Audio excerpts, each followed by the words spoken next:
5 minutes later. And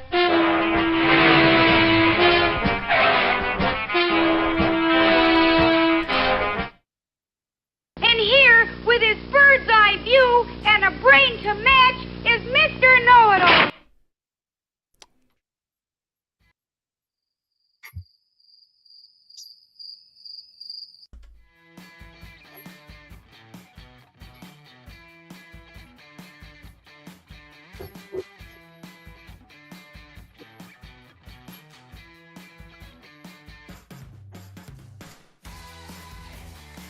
Good morning, good evening, or good afternoon, depending on where and when you're watching this broadcast. I'm Thomas Fessler, my friends, and this is Disclosure Tonight. Happy Friday, March 15th, 2024, as we all come together as a community to go ahead and talk about those things that our government doesn't want us talking about.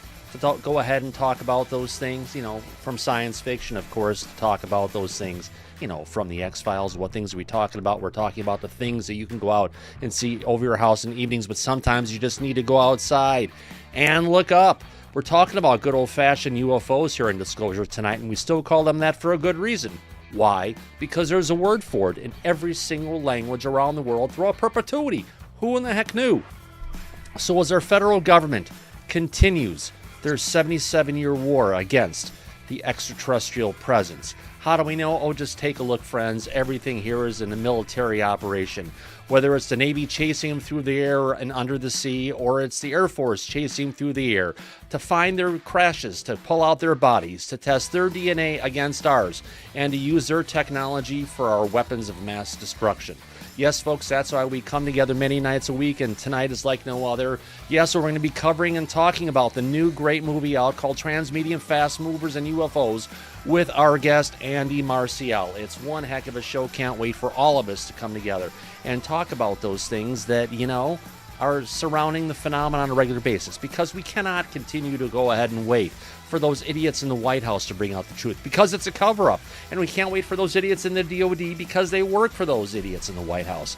That's why you'll be coming together with myself, Thomas Fessler, all of our friends in the back, and our community in the chat for yet another episode of Disclosure Tonight. Good evening, everybody. How the heck are you? We've got a great show tonight, following up on our impromptu guest of stopping by last night. It was very interesting, to say the least. But let's cut to the chase. Let's go ahead and welcome in the audience and see who the heck we have out there. But before we do that, looks like we've got a super chat coming in, and I want to go ahead and thank Mr. Scott Jensen. Where is that music? Here we go. Let's go ahead and thank Scott Jensen. Hi, all. Looking forward to this chat. Been following Andy for a while. Great knowledge. Thank you very much, Scott Jensen. I appreciate that wonderful super chat, my friend. I think Andy may know who you are. Amazing. Can't wait to see where this interview is going to go. On that note, let's go ahead and bring out the list and bring up and welcome the audience and see who the heck else we have out there. Let's go ahead and welcome in Abby Orexa, Andrew Davies, the original Mr. Good Looking, Anthony Mack After Death, April R. Coleman, Aubrey McLeod, Chameleon UK, Charles Kerr, Christine Lynn, Cosmic Q Toast, CR, Daryl, Dr. Tim Taylor, EBE8, Fernando's here along with Frank, Hammond Eggers here along with J-Cat, Joseph Marino, Kathy, Kelly Barot in those piercing blue eyes. Good to see you. Kathy Little's here, along with Eddie just popped in. Mario's Tacos here, along with Mark Kyle, Nathan Forrest, Resonate, Rough Reddy, Scott Jensen in the audience, along with the Shelley Montgomery. Welcome, Shelley. Stargazer 46 and 2 is here, along with Stephen T. Mears, Super Unknown. The Terrence Wills made it along with Thor Panku, TK, YOYO Fools, and Yellow Tommy Tanker, also known as Andy, who's at work, but will be joining us shortly. But, it's not just about the people in the chat or the people who gave us super chat. It's that time, folks, to go ahead and welcome in our back panel.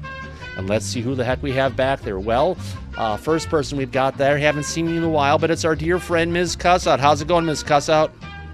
It's going really well. I'm looking forward to tonight's show.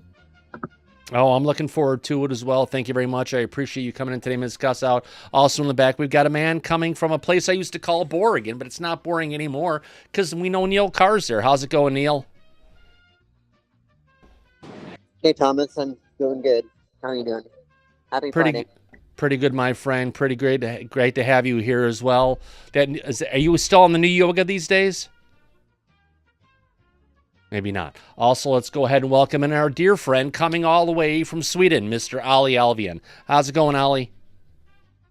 Oh, going great some year, and it's going to be very, very interesting to watch this special topic between USOs and UFOs. And oh, I know. It's such an interesting thing.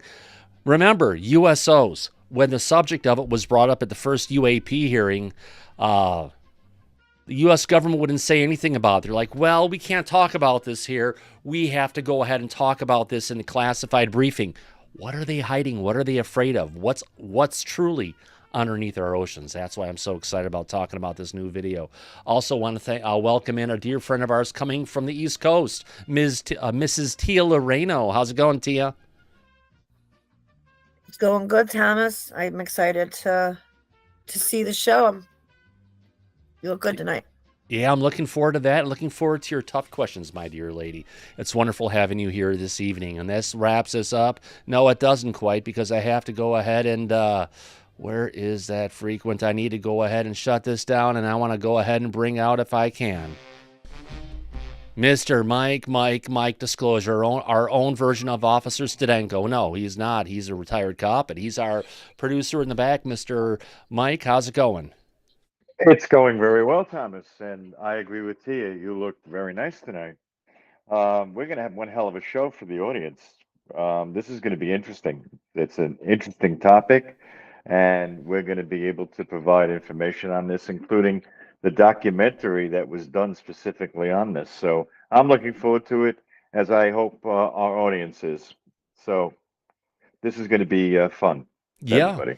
Absolutely. To follow up with a great show we had last night, where we had Darcy Weir, who's the director of TRANSMEDIUM FAST MOVERS USOs, a great gentleman who's brought many videos about the UFO phenomenon out for us to see on places like streaming platforms like Amazon, Apple, Google, you name it, it's out there. He's got another video out, but he can't make it tonight. He's got a family matter. But someone who is part of the program is Mr. Andy Marcial, who's here, and I want to go ahead and welcome in Andy. How you doing, Andy? Your mute button is on, Andy.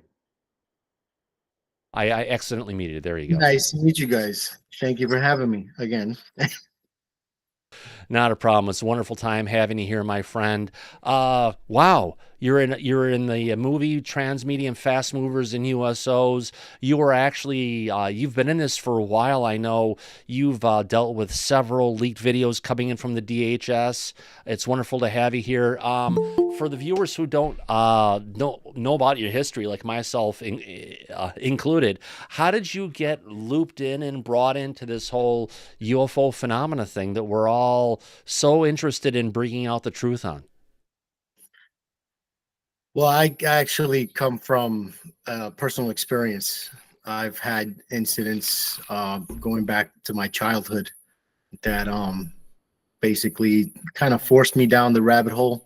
Same here. And left me with more questions than answers. And literally since then, it's just been trying to figure out why it happened, or what was it that I saw, and why it's going on. Like, it's... Well, personally, my stuff started in 1973 Chicago area, when I just turned 5 years old, and that summer was like the July-August time frame when my memories started showing up. And I've got like 5 years of fragmented memories of different things that took place until it finally, the light bulb went off, and it's like, oh shit, it's a round trip. But it's many round trips over time. Where did yours start off, if I might ask? It actually started off similar the way you mentioned it, because for many years, one of my very earliest memories was from living in Puerto Rico, and I always attributed what I had experienced to an airplane.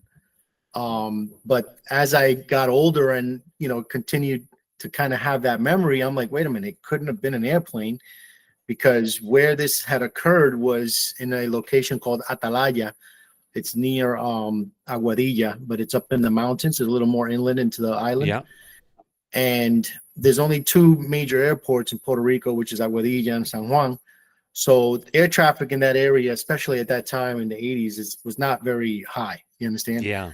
So that was one thing that was like, all right, that rules out plane. And the other thing was that the object of what I remember seeing was that it occurred when it was at night. I was outside playing in the front, or this is how I remember it.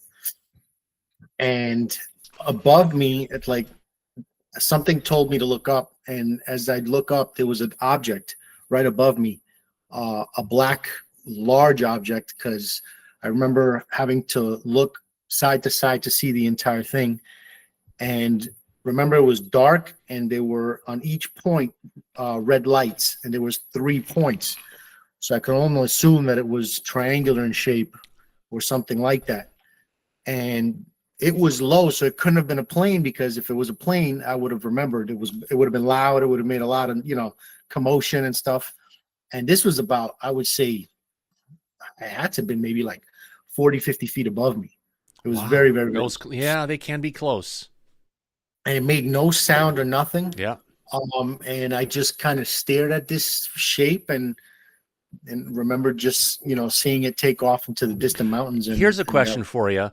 Besides it making no sound, do you have any memories of any other sounds going on while that thing was close by? No, and I know what you're talking about. I've had other incidents in Puerto Rico with weirder things that I remember. Basically, like all I heard was just the wind. Like every other creature, every other sound just kind of just shut off, which is really odd. But yeah, I know exactly what you're talking about. Yeah, exactly. You bring up Aguadilla. Hopefully I'm saying it right, or I usually say Aguadilla, but it's Aguadilla Airport, and that's a video that's been out there since 2014. It's probably one of the best UAP videos that's out there that recently Sean Kirkpatrick tried to debunk. But you look at that and what's going on. Oh, I know he's got no hope on that one. But you look what SCU and everybody else has said. That is probably one of the longest, most amazing, continuous video pieces that we have of any UFO, and I'm sure you've seen the website uaptheory.com, where they go into infinite detail about all the different types of properties the craft was exhibiting, from gravitational lensing around it to going invisible, where the light from the opposite side of the craft was wrapping around, coming out the other side, to where we're getting duplication of the object, where instead of just seeing one, it looks like you have two and they're moving in unison, but it's really just duplication of the same object. And it is, every time you go back and you watch it, you're just, I am just still dumbfounded. And it's amazing to hear that you are from that area and you've had other experiences as well. Oh yeah, well, and just to correct it, actually happened in 2013, not 2014. I'm sorry. Yes, my problem. It's okay. But where we live is right near the coast. Literally, the beach is like 5 minutes from us. Oh, wow. And we live in a small town. And I remember a story that my father once told me while I was down there, where a friend of his had walked into the grocery store that he used to own. And he told me that he looked really like pale, like something was wrong. So he had asked him, is everything okay? So basically what he told him was that the night before he was out fishing with his son. And I'm not sure if you've been to Puerto Rico, but they have the little wooden boats that they go out there with the one motor or whatever. There's no lights or anything like that besides like a lamp. And when if you go out into the ocean in the night, it is black. It's just pitch black. You don't see nothing. So they're out there fishing, him and his son, with a little, torch or lamp or whatever. And he told him that while they were fishing, the boat lit up from underneath. So a light just appeared from underneath their boat. And again, we live in Aguadilla. So it's interesting that all this is, all the videos and other stuff happened there. So basically, the light moved from underneath the boat to the side of them, exited the water, and hovered over their boat. And they mentioned he said he could feel the water coming off of it. And they kind of freaked out at that moment, turned on the motor and just hauled ass back to shore.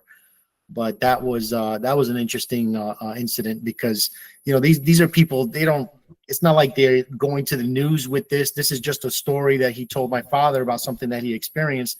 And how do you explain that? What could that be? You know, this is back in, I would say, late 80s. Yeah. It's not a drone, it's not a submarine, it's not anything like that. So what could have freaked this guy out to that point, you know, with and have a story like that? Yeah. Well, it comes down to you've got people who saw it are your regular citizens of the area where they're at, and they're off just going about their life, and they experience something, but they're trying to describe something that they were seeing using their general terms, but a lot of stuff just doesn't quite get there, but they're describing it, which even gives more credibility to the situation because of who they are, what they were doing, where they saw it. Because, as you know, Lou Elizondo's talked in the past about the U.S. military going and shooting off test missiles near the Puerto Rican Trench, the deep water trench that's by it. And when they went to go ahead and pick it up, a USO came up and sucked the thing underwater, and it was gone. Yeah, actually, I wasn't aware that it actually happened around there. That's interesting. It did, yeah. Because there's many stories out of Puerto Rico regarding Aguadilla, that there's said to be some kind of a base down in the on the seafloor there. Yeah. There's actually satellite imagery that shows some abnormal shapes that are not, you know, natural. And also there's satellite imagery I've seen of the floor or the bottom of the trench there, the Puerto Rico Trench, and you can also see a long rectangular object or whatever it is sitting on the sea floor that it just doesn't look natural when you compare it to its surroundings. It looks, you know, really out of place. Right. I mean, they've seen them. If you hear the stories that come out of the waters there, and not just the oceans, you're talking about also the lakes and the little small ravine, any body of water, they see things entering and exiting out of. So it's very interesting. It seems to be a safe place to be. It gets you away from the hairless monkeys on the surface who may want to throw rocks at you. Yeah. Oh yeah. I mean, if you live here on this planet too, and you want to stay away from us, that's the best place to go, you know?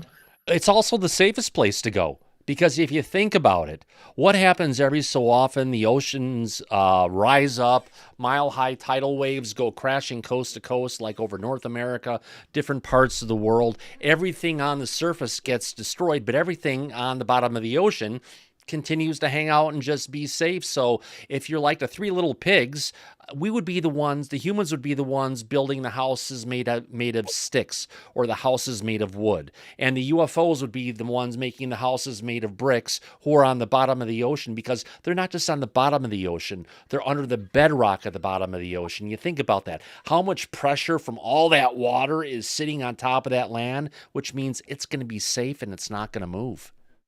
Well, it was safe until the 1940s, when we began to detonate nuclear weapons at Bikini Atoll in our oceans. Yep. At that point, now you have now there's a concern, because you were once safe, and now these beings on land have created something that can also potentially destroy us down here, which is one of the reasons why there was such an uptick in sightings. As a matter of fact, if you look back at the original videos of some of these detonations, you can actually see like craft appear in the middle of the blast radius. And there's one, I can't remember the exact date. He actually featured it in the film, because I showed him. He didn't know about it. I actually brought it to his attention and showed him, and he was like, wow, I didn't know this. But there's one famous footage of Bikini Atoll where they were doing this test or whatever, and during the explosion where, you know, the water's shooting all up, you get a very clear image where there's nothing there, and all of a sudden about 6 objects materialize out of nowhere, white objects in different locations, and it's right next to the blast area. It's not a plane, it's not a helicopter, because the plane is all the way, you know, down there filming it. Right. They're not going to be anywhere near it. So whatever these objects are were definitely anomalous, because you could clearly see there was nothing there, and they literally just materialized right in front, you know, during the recording. So it's, you know, we're definitely. I got you. Thomas, let's welcome Vinny Adams from Disclosure team to join us. Vinny, Vinny. how the heck you doing, my friend? Mute button's on, You're Vinny. muted. How's your time doing in the United States? Good, thank you. Can you hear me okay? Got you just fine, my friend. Cool. I just was just skipping through stuff and I just saw Andy on here and I just wanted to say I said a lot of things in the live chat. So good to see Andy here and everywhere he's been recently. The documentary was absolutely incredible. So yeah, I just wanted to come on and say kudos, Appreciate brother. it, bro. Appreciate it. It's good to see you. You too, man. Yeah, Vinny, you've got an event coming up soon, don't you? I have, but listen, I didn't come on here to take anything away. I just wanted to say what's up to you, Thomas. And Cool, Andy. man. We'll have to have Keep you up back the to good talk work. about your event if you'd be up for it. Anytime, another time, for sure. Yeah, I of just course. wanted to say what's up, brother. Andy, love you, man. Love you too, bro. Thanks Appreciate for coming you. in, Vinny. We'll speak soon. Thanks, Yeah. guys. Not a problem. Back to your story, my friend. I'm sorry. No, so yeah, you can.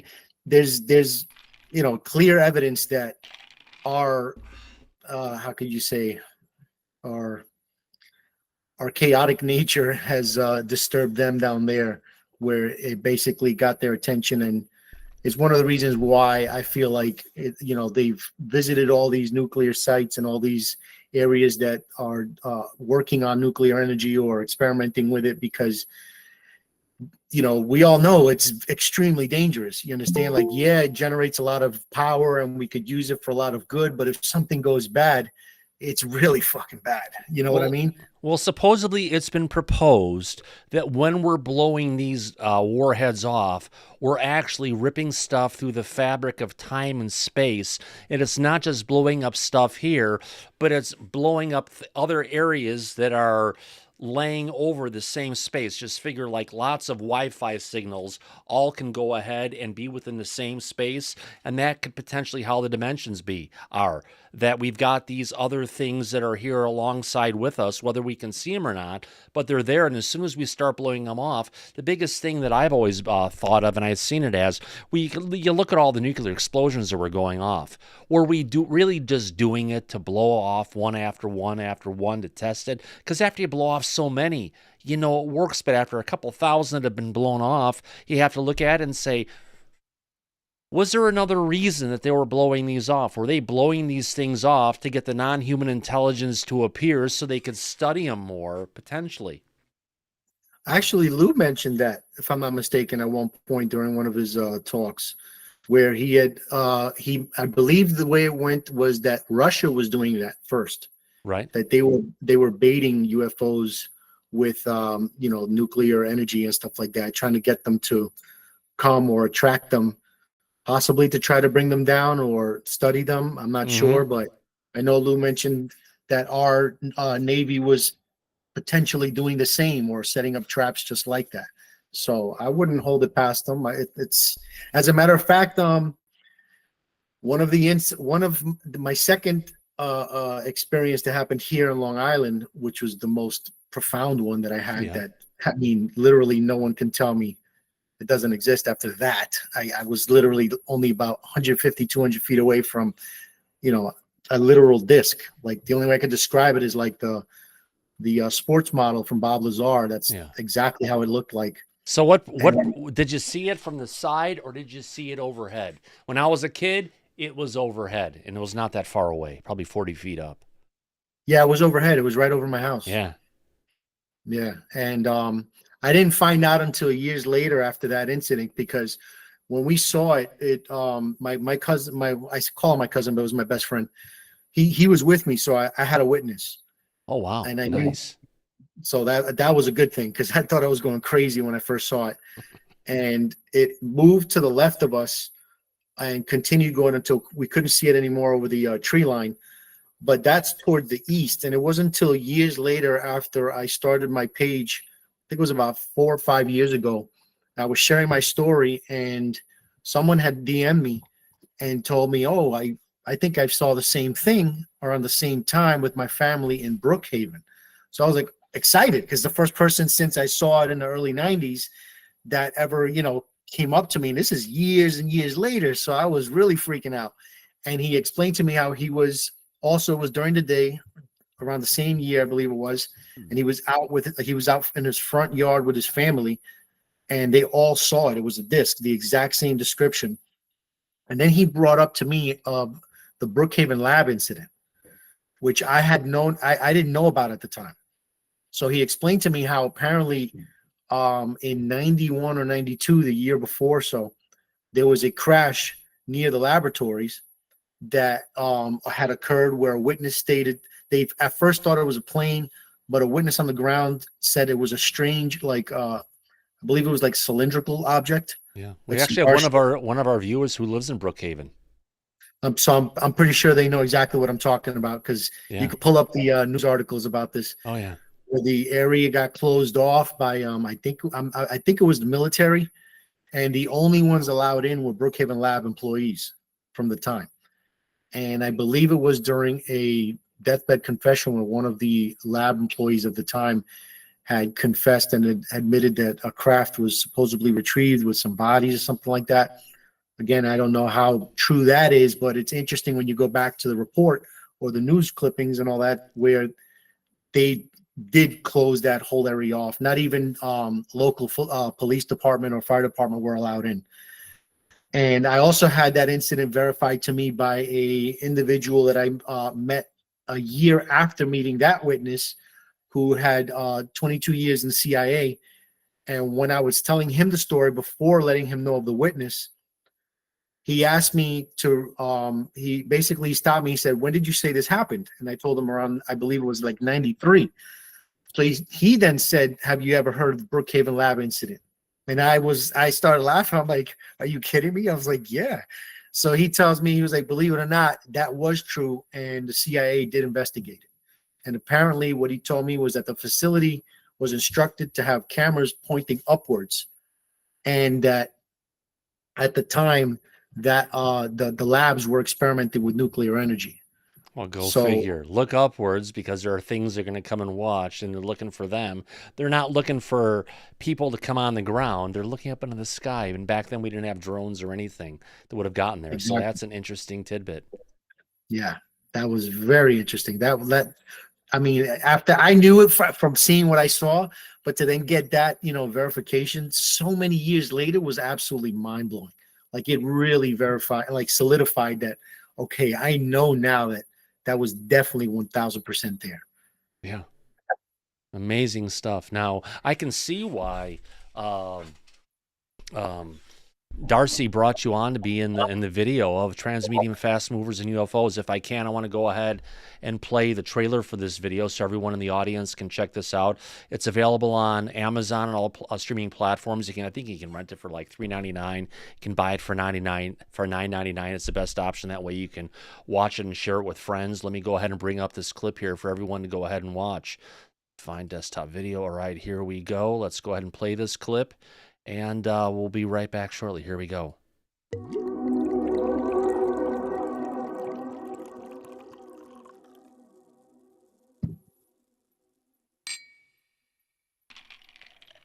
Darcy Weir is an independent researcher and filmmaker who has traveled around the world to study the UFO phenomenon. Back in August of 2020, under a shroud of secrecy, the UAP Task Force was clandestinely brought into existence within the shadows of the enigmatic U.S. Department of Defense. My questions regarding this phenomenon led me to American oceanographer and retired Rear Admiral Tim Gallaudet. How long did you serve for the Navy and work for NOAA? I served in the Navy for 32 years, and I then worked for NOAA after that for about 3.5 years. They're coming from somewhere. We don't know how they're doing what they're doing, and we don't know their intentions. So all I can say is this deserves a significant amount of study of our oceans, and that's what I'm pursuing right now. When you hear about Navy submarine seamen witnessing or noticing on sonar USO activity, objects that are moving, 300 knots plus. I won't use the gentleman's name, even though he's mentioned it publicly and has been in print, that during some testing in on the Los Angeles class improves 688. Los Angeles class fast tug submarine. The USS Hampton, I think it's SSN 767. They were doing something new with the sonar, and an object was being picked up on sonar as a fast mover, and it went zipping by them. And the sonar operator said that went by us at in excess of 800 miles an hour. Now, I heard through the grapevine that you had a experience with what some people call a fast mover in the Navy. Can you? Yes, I can tell you about that. And what are your thoughts on the USO situation? I mean, I film here nightly, and it's almost every night you catch something that you can't explain. Why do you think that the water is so important to these craft? What's it about our oceans that attract them to it? Personally, I believe that they exist. They reside in our oceans. I believe that they have bases or underground facilities. There is, in my view, based on the data of USO activity, there is a very good reason to believe that there are multiple undersea bases that these things operate at. Yes. Now, and some of them would be definitely off the coast of South America on the Atlantic side. I don't think there's any question in my mind. There's been too many of those types of cases. So you're talking about a global presence. What are they doing? What's going on?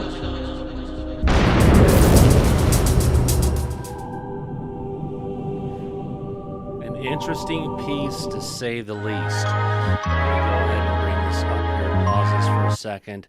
You know, it's always interesting to see when there's people who want to go ahead and bring this kind of stuff forward and delve into it. Again, as we were talking before the show started, one of the comments that came out from the first UAP hearing that was headed up by the House of Representatives back in the day, there was a question with regards to UAPs and sightings that had occurred, and they would not address that to the public in the general session. They said, no, we can't talk about this here. We have to go ahead and talk about this with you in the classified session. And since then, we haven't heard one piece of information come out from ARO or come out from any part of the government with regards to it. Any thoughts and as to why the government is so quiet and if you want to call it clamped down about talking about anything that's happening coming from our oceans? Well, I mean, in general, with the subject, they've been like this, whether it's in the air and space or the oceans. I mean, one of the things is more, at least the way I see it, is Department of Energy. You know, if we have, or if we crack this kind of technology, then there's no need for fossil fuels.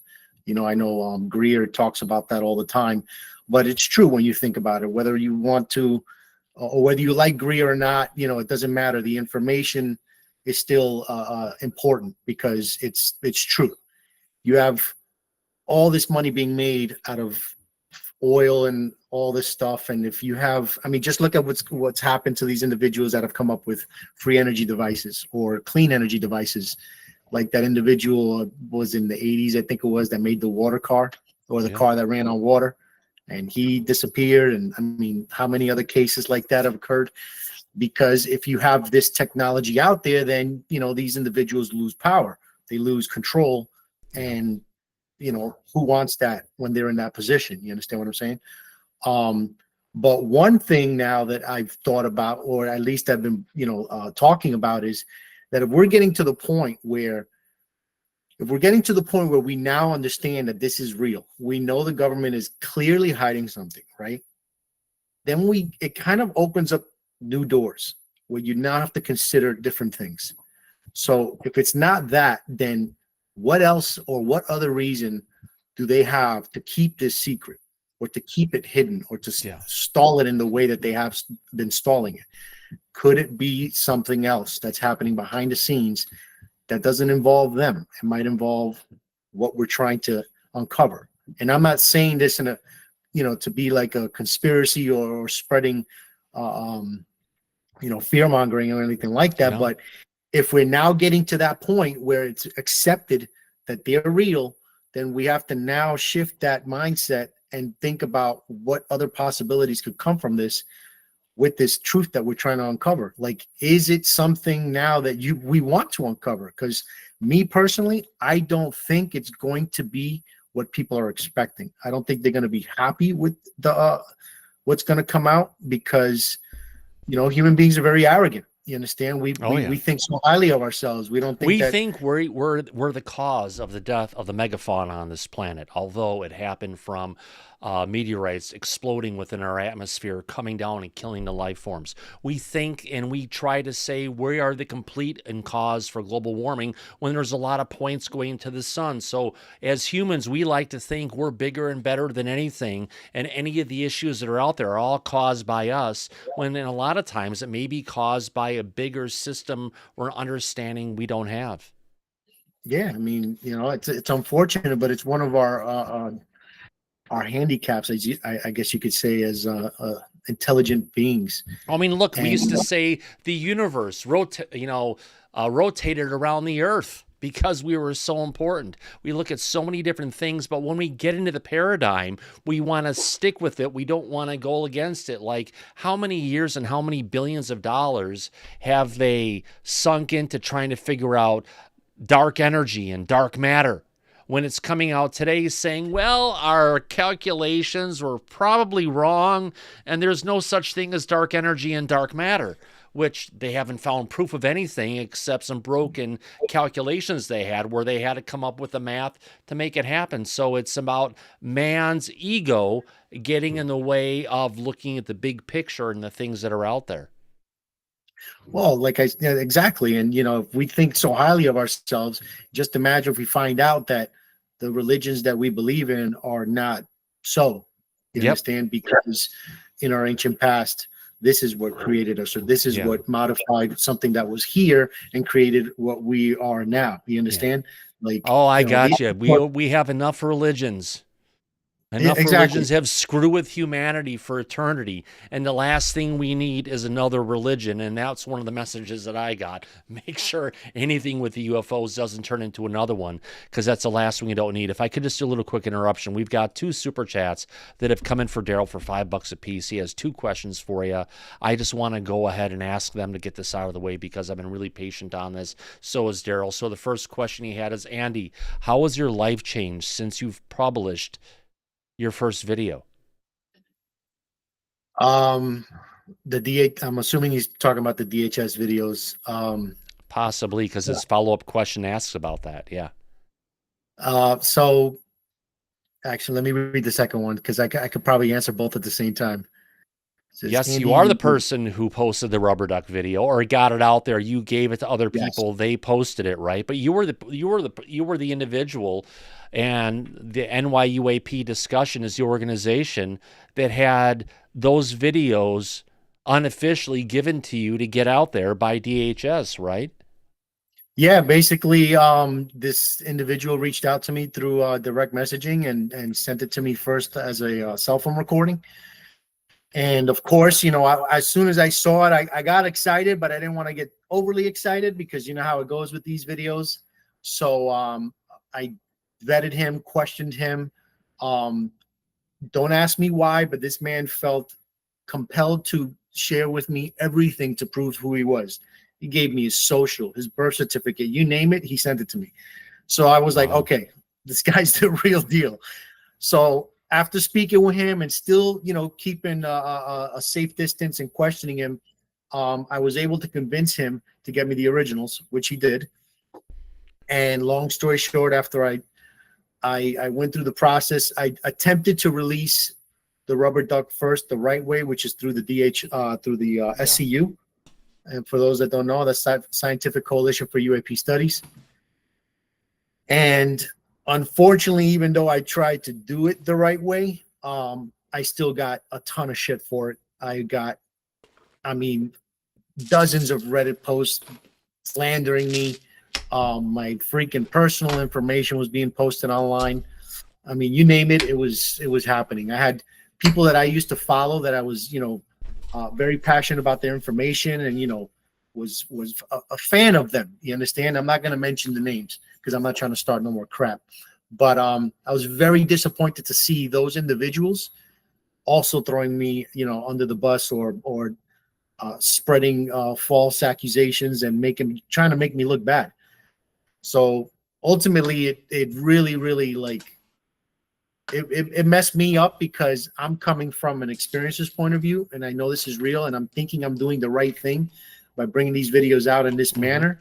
To then have the entire, or not the entire, but majority of the community come at me like that, it was not a good experience. Like it messed me up for a while. I had to drop social media for a bit just to kind of like get to grips with everything. That's sorry to hear, because that video was so good. We covered it the day it came out.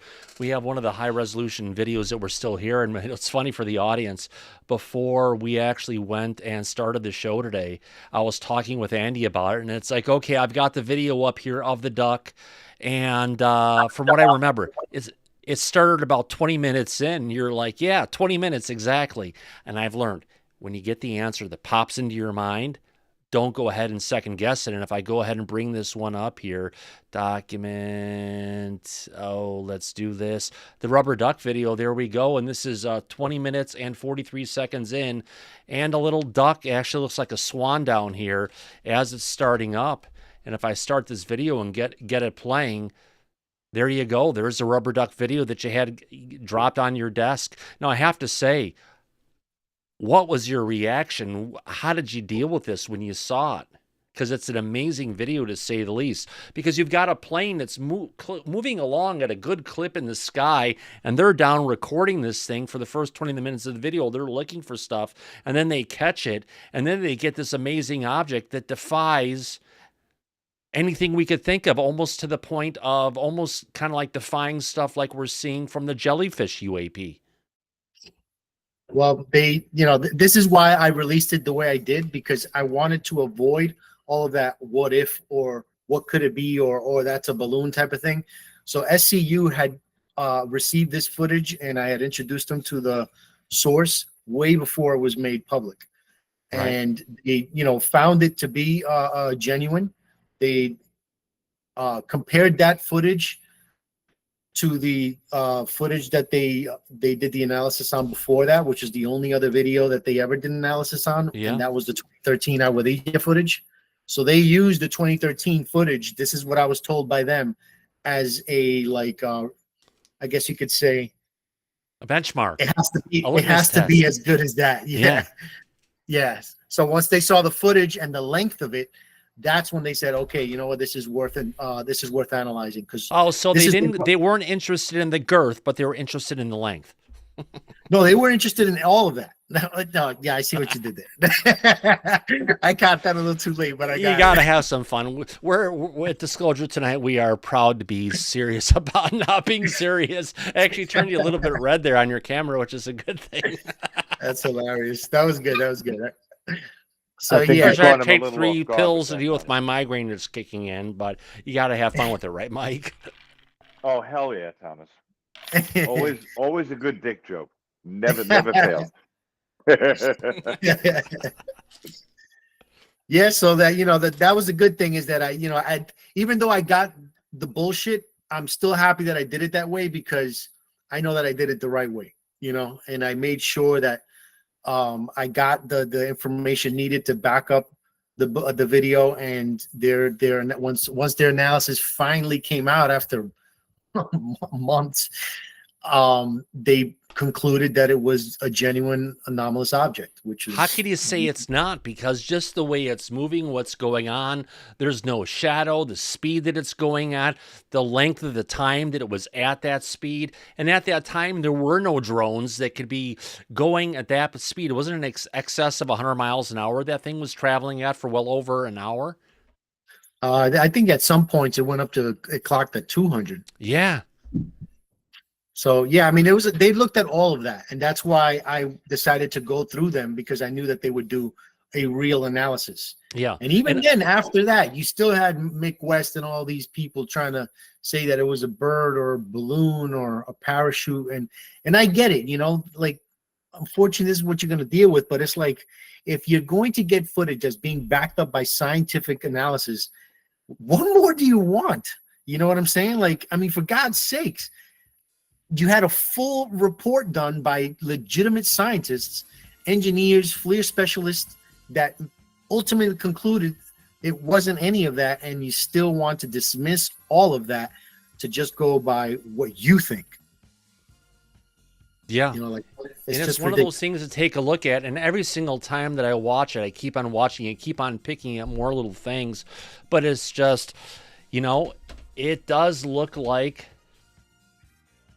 a duck, kind of. Let me go ahead and get there. A swan, a rubber duck, whatever you want to call it. We're just missing that little yellow bill coming off to the side. But it repeatedly had that same shape kind of coming across. We're like, why a duck? But why not? Well, that's pareidolia. That's Yeah. just people's, you know, mind coming in telling it, oh, it looks like a rubber duck. But you know, you could see in the video it rotates too. And there's one interesting thing I thought of when we were talking about this footage in a recent talk with Darcy, was at points of the video while it's rotating, you see how you have a smaller section up top and the larger section at the bottom. Yep. So apparently they concluded that it's one object moving in tandem with the, you know, like two parts connected somehow moving as one, right? Right. So in certain parts, when it rotates, you won't see the small object. You only see the larger portion, the large part. Because of the angle of the view. If you, it's almost looking at, you've got the body, you've got the head on top of it, and depending on the view of the object, you're sometimes, if it's more from the side or whatever it is, you're going to see that head and the body. But when it gets across to a point, you're only going to see one object, not two, right? Yeah. Which means that the object, although it's being viewed from a consistent view going across, the object itself is moving and reorienting itself as it's going over this landscape. Yeah. So what I thought of, and I brought it up to Darcy, and he was like, "Wow, that's actually, I never thought of that." So when you see that, right, and you don't see the second part, basically what I brought up to him, I was like, "Do you think it's possible that the Aguadilla footage is a similar object that was caught at an angle where you couldn't see that second part, that after it enters in the water, it splits into two?" You understand? Maybe, but the Aguadilla object itself looks like whatever it is going on, you've got the object that's in the center, but then you've got the gravitational field around it, which just screws with so many things. And I'm not seeing that same kind of gravitational lensing on this one like we saw in the Aguadilla incident, unless I'm missing something. No, you're right. There was a distortion around the Aguadilla footage or the object that you don't really see here. So I mean, it was just a thought that popped into my head, because it's such an odd thing to see after that object goes into the water that it splits into two. So it's like, could it possibly have duplicated itself, or could it have been two pieces that you just couldn't see? Right, but that's where you need... Have you checked out UAPtheory.com? I think you probably have. UAPtheory.com? Yep. I'm not too sure. You want to check it out, because they have done a frame by frame by frame analysis of the Aguadilla incident that happened. So if you go ahead and check it out, they're looking at all the different effects that they have, and the duplication effect that comes in, again, is an effect of the gravitational lensing that's based on the orientation of the object, the movement of the object in relation to the observer. Okay, I have to check it out. That sounds interesting. It's a great place. So there's a guy by the name of Thor who runs it, who's put a lot of time into this, and he keeps on updating the site. If you love what happened in Puerto Rico, like I know you do, it's probably one of the best sites you could ever look at. And that site was also endorsed by not only Lou Elizondo but Christopher Mellon for the science that was put forward on that. They were Lou was very interested in this footage at the beginning, but I won't get into that. In which instance? This one or the Aguadilla? That one. Gotcha. Yeah, I'll get into that some other time. Well, I'll find out behind the scenes. I'll ask him myself. I'm sure he'll have some stories to tell you. Hey, that's a good thing. You know, have you talked with him in the past about this, or have you only heard stuff secondhand? No, he actually reached out to me through a mutual friend after he found out, it was brought to his attention that the footage, was in my possession. Right. Yeah. So, but interesting, again, interesting times to say the least. to avoid the more bullshit, I'd rather just move on from that one. Yeah. So we've got this stuff that you saw, the stuff as a kid. What have you run into recently since beyond this video that you brought out with? Now, the interesting thing I have to say about this video as well is one thing you have on here, which you will not get coming from majority of the videos coming from the U.S. Air Force, is you're getting all the different sensor information. Usually when you're getting stuff from the U.S. government, all that kind of information is completely masked out, but in the video you released, for the most part, it's all there. Oh yeah, it was original files. Everything was there. Even and here's the interesting thing is that I'm not sure if you knew, but the CBP, what was it, last year I believe it was, released those videos as official unknowns in their website. Yeah, and that believe it or not was actually due behind the scenes to my my source, who basically brought it up through official channels as the whole safe aviation safety thing.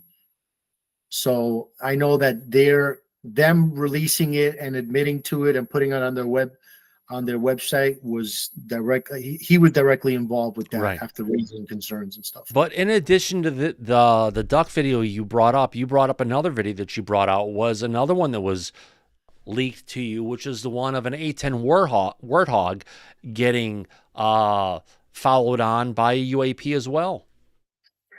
Yeah, and of course that one also got debunked by all the debunkers. Oh, you just have to, take their shit with a grain of salt. Yeah. How do we say this? All seagulls shit. You just have to avoid it, and not think it's personally directed towards you. Granted, I haven't driven a convertible down a road, and I did see a seagull come in and get in the way, and I was like, what is that bird doing? And I slowed down, hit the brakes, and the seagull dropped the shit right in front of the car. And that goes with the old adage: if you drive a convertible, don't throw rocks at seagulls. They're smart. But yeah, it was 3 videos when they first gave when I was first given the footage. They were all in the same folder at the office. They were put in that specific folder because no one was able to identify what they were. So it was kind of like videos that would be passed around to different agents to try and get somebody to identify them. And it was the rubber duck footage, the A-10 footage, and then La Bruja was the third one that was in that folder. Well, we got another question. Daryl's throwing the $5 questions here. Andy, did you drop the witch video? Does it remind you of the jellyfish video? Yeah, that was the one I just mentioned. It's called La Bruja, which is the witch in Spanish. Yeah. I did post. I don't have a lot of videos on my YouTube. I only have the DHS. But when I saw the footage of the jellyfish, it definitely did remind me of La Bruja and like the rubber duck. It was I'm not gonna say identical, but it was similar. I don't want to say that the jellyfish footage is real, because unfortunately you don't have to say it's real. I'll say it's real, because if you look at it and you look at all the videos and you take it stabilized, looking at it, it is a 3D object that you can see is rotating and moving back and forth. Now, what the hell it is, I can say it's not a bunch of balloons from, well, go back to Party City where you belong. It's not Party City balloons. I'll say that one. But yes, it did remind me of that. Maybe it was the same object seen from closer, in greater detail.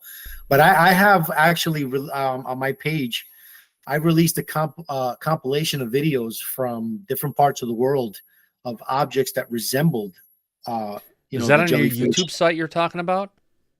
No, on your website. On my Instagram. Oh, Instagram. Yeah. So The there Facebook was initiative, I'd have to sign on. I can send it to you after this if you want. Well, if you can send me a link, I can probably go ahead and log into my Facebook account, which I have stopped doing. You know, I was on Facebook up until the point they monetized things and they turned us into the product that they were selling. And then when I learned that was going on, I literally unliked everything that I possibly liked and cleared out my slate, which then it was like, oh my God, the algorithm didn't know what to do. Am I going to go ahead and show you ads of your friends or what they liked and everything? And I just kind of ditched it since. And I was on Instagram when it first started as well. If you know, there's a chat system in the back of the show. If you want to go ahead and post a link there, I could go ahead and grab that and bring it up if you'd like to. I would have to literally find the video. I know No problem. I posted it not long ago, but I would have to next time see if I can pull it up. Yeah. But in that compilation, what's interesting is that it almost doesn't look like, it almost looks like whatever this is might be an actual like organism, like it's almost like alive in a sense. It's very weird because in those different in the different clips, there were some that were taken by security cameras, and one of them was actually taken over a military base in Mexico, and the surveillance footage captured it from, I believe it was 3 different perspectives, where whatever this thing was, you could see it coming down from the you could see the shadow of it as it passed underneath the light, and there were 2 security guards walking, and you could see them walking in the distance, and this object literally comes down very controlled, and it looked similar to the jellyfish. Right. It's odd. And the 2 security guards saw it. And as they're walking, they're staring at this thing. You could see them in the footage. They're looking at it and they look confused. They look like they don't understand what they're looking at. And this thing is, clearly comes down like this. It begins approaching them. Then when they start getting closer to it, it backs up. It starts going up and they're still staring at this thing. And then it just takes off right straight upwards, and you can see in another video that it captures it going up. So clearly the object that they saw wasn't a balloon and was under what we would consider intelligent control. It seemed that way. I've never seen a balloon do what that object did. Yeah. That these 2 security guards saw. These 2 soldiers, not security guards. Then maybe it's a seagull. Possibly. It's not. But yeah, there's even like, for example, the witch La Bruja footage that was taken near the Tohono O'odham Indian Reservation, and I actually know someone who had family there, and after speaking with them, I spoke to her. We were talking about the footage at one point, and I asked her, "Can you find out? Ask your family out there if they've ever seen anything like that." And so she did, and got back to me and said that they have seen things. They don't really talk much about it because, they consider these things sacred, and they call them spirit beings. They don't call them UFOs. Yeah. So to them, it's something completely different, but they claim to see things as well that were if you look at this stuff, a lot of the things that we've been seeing have been seen as spiritual, has been seen as religious, has been seen as something else, more of a haunting, potentially kind of an effect to it. And there's a lot of different ways that humans, they call it cargo cult. How do we relate to what we're seeing? Because we're seeing something we haven't seen before. So how are we going to describe it? How are we going to try and relate it to what our experiences are? And I think that's how a lot of the descriptions that you're talking about come to be, because, whether it's from just the history, the demographics where people are from and how they've seen things in their past, they're trying to relate to something and put it in a box, whether or not they're not sure that box is the right one. Does that make sense? No, yeah, it does make sense. Especially when you're living your existence on this planet, and the only thing of your reality is from your immediate surroundings, your immediate environment. And your immediate environment doesn't have anything like this. You see birds, trees, squirrels, or whatever that's around you, And then all of a sudden now, for example, with me, I have this 60-foot disc sitting over my house, absolutely still, not moving, pop up out of nowhere. Like, what the hell is that? You know what I mean? But Yeah. to when you think back in history, when you look, you know, and you think about the fact that at one point mankind had no idea about any of this. We weren't in the skies yet. All we had were chariots or, you know, things like that, wagons. And now you're seeing something come down. It's going to be so impactful to the mind that the only thing you're going to attribute this to is to some kind of deity or some kind of all-powerful being, and you're going to worship it. You're going to fall on your knees either out of fear or reverence or whatever, because this is so out of your reality that, I mean, it's like, what else could it be, or what else could be doing something like that? You know what I'm saying? So I'm pretty convinced that many religions in this planet, possibly all, originated from something like that, happening and attributing it to some religious, I mean, like you mentioned, cargo cults. Yeah. Wasn't it in World War II, I believe it was, that famous one where they landed on that island, and they landed on the island as a resupply base, and there was an indigenous group that is never, an uncontacted tribe that has never been contacted. It was the first time they were discovered. That group was given items from the people, you know, while they were there, and eventually when the war was over, they left. When they came back to check up on them, you know, researchers and scientists or whatever, they were surprised to see that they created a religion off of the sky people, and they created makeshift airplanes out of wood and sticks. I've seen those before. Yeah. And they were worshiping it. So now think about it. That wasn't that long ago when you think about it. And this is human beings worshiping more technologically advanced human beings. Yeah. There was no difference in who they were when it came to biologics. They were the same humans. I mean, if you look back in the Bible, you got the book of Enoch, the talking about the things they saw in the sky, the wheel within the wheel coming from Ezekiel and everything. There's a lot of things in our ancient history. Forget about, let's take everything about Christianity, push it off to the side. You look at what they were talking about the sky gods having battles in the sky over India in the Mahabharata, in the ancient texts of India, which blows away anything we get out of Christianity or to that effect and throw it off into there. And there is so much information. More importantly, there's so much. It's a rich history. There's so much rich artifacts that are in India that just blow away what everything we could find in Egypt, for the accuracy, for the materials that it's carved out of, for what it is. You know, there's clearly a lost history on this planet, whether it's just including anything from ancient advanced histories from here or from other beings that have clearly been a part of our history for the longest time, but we forget and we push things aside. We have something called scientism. That's where if something doesn't hit the defined boxes and relations of science, we throw it away. If something doesn't go ahead and hit our pre-defined understandings of history of when someone was where, when, what we did, we throw it away. Religion is the same way. So it just comes down to having an open mind and saying, yeah, there may have been things that have been going on, and more importantly, they're still going on. But we have people like Sean Kirkpatrick, who's taking all these different events that are going on and trying to throw everything out the door because it doesn't meet the box of information we're trying to get across.